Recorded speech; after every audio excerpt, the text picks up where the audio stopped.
এখানে দাঁড়াইছিস কেন? মনটা ভালো লাগতেছে। কার কপালে যে কি লেখা আছে এটা কেউ জানে না। কার কথা কইতেছ আব্বা? মিলনের কথা। মিলন ভাঙ্গারি ব্যবসা করিয়া এখন অনেক টাকার মালিক, ঢাকা শহরে বাড়ি করতেছে, গাড়িও নাকি কিনছে। তুমি মিলনের বাপের কাছে গিয়া বিয়ার প্রস্তাব দাও। মিলন কি এখন বিয়ে করতে রাজি হইব? মিলন দেখুন অনেক বড় ব্যবসায়ী। মিলনের বাপিরে কইবা 5 লাখ টাকা দিবা। মিলন যখন বিয়ে করতে চাইছিল তখন তো তুই রাজি হস নাই। আগে কি জানতাম যে ওই এত বড় লোক হইব? আমি মিলন বাচ্চা যাবো না, যাইয়া মিলনের বাবার লগে কথা কমই, দেখি কি করা যায়।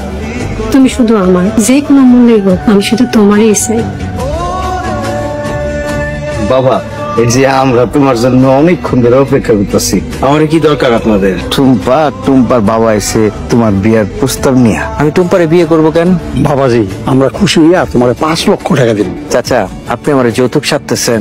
যৌতুক না, উনি খুশি হয়ে তোমার 5 লাখ টাকা দিতে চায়। একটা সময় আমার টাকার অভাব ছিল, বিয়েরও দরকার ছিল। এখন আমার বিয়েরও দরকার নাই, টাকারও দরকার নাই।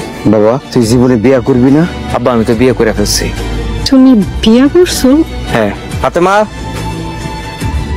আসসালামু আলাইকুম। তুমি আমারে রাইখা এই মেয়ের বিয়া করতে পারলা? একটা সময় তোমার বিয়ে করার লেগে পাগল ছিলাম, তখন আমার কাছে টাকা ছিল না, তুমি আমার অবহেলা করছো। আর আজকে আমি নিজের পায়ে দাঁড়াইছি, প্রতিষ্ঠিত হয়েছি নিজের জন্য, তোমার জন্য না। ইমাইয়া কেডা?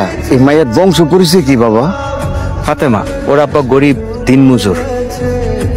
স্যারের সাথে কথা বলছি, স্যার আসতেছে। কি বলেছে সাহেব? কি সমস্যা চাচা? আমার মায়ের বিয়ে দিন, কিছু সাহায্য দরকার। আপনার মেয়ের কি বিয়ে ঠিক হয়েছে? আমি গরিব দেখা আমার মায়ের বিয়ে করবো, সাহায্য নিয়ে একটা ঘর বান্ধব, মায়ের বিয়ে দিন। চাচা, আপনি যদি কিছু মনে না করেন, আমি আপনার মেয়ের বিয়ে করতে চাই। এটা কি কর? আপনি এত বড় লোক মানুষ, আমার মেয়ের আপনি বিয়ে করবেন?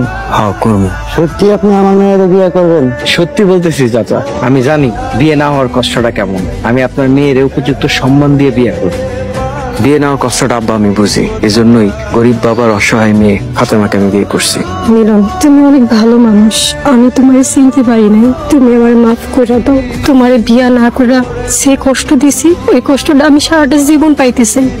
তোমারে ভালোবাসা তোমার নামের উপর দিয়ে আমি আমার জীবনটা কাটাই দিতে চাই। আমি কখনো বিয়া করব না।